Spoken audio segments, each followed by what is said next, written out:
আল্লাহ বলেন, মানুষ ভাবে তুমি ঠিক আছো, কিন্তু তারা জানে না তোমার অন্তরে কত জ্বর বয়ে যাচ্ছে।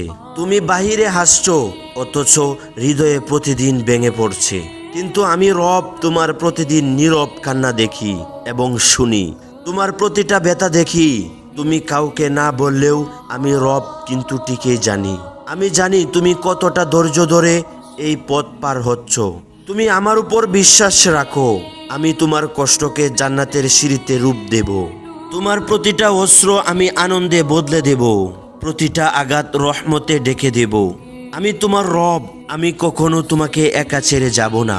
তুমি আমার উপর বিশ্বাস রাখো, ইয়াকিন রাখো, ভরসা রাখো, আস্থা রাখো।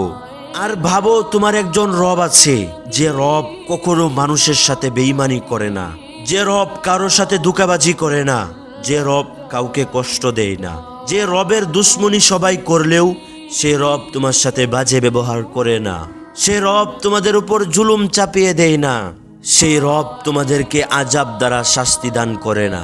সেই রব চাই তোমার কষ্ট মুছে দিতে, সেই রব চাই তোমার দুঃখগুলো আনন্দের দ্বারা ভরপুর করে দিতে, সেই রব চাই তোমার কষ্টগুলো জান্নাতের সিঁড়ি দ্বারা রূপান্তর করে দিতে। সেই রবের উপর বিশ্বাস রাখেন, ইয়াকিন রাখেন, একদিন আপনার রব সবকিছুই ঠিক করে দিবে ইনশাআল্লাহ। যে ব্যক্তি আল্লাহ তাআলার উপর ভরসা রাখে, আস্থা রাখে, ওই ব্যক্তিকে আল্লাহ তাআলা কখনো দূরে সরে দেয় না।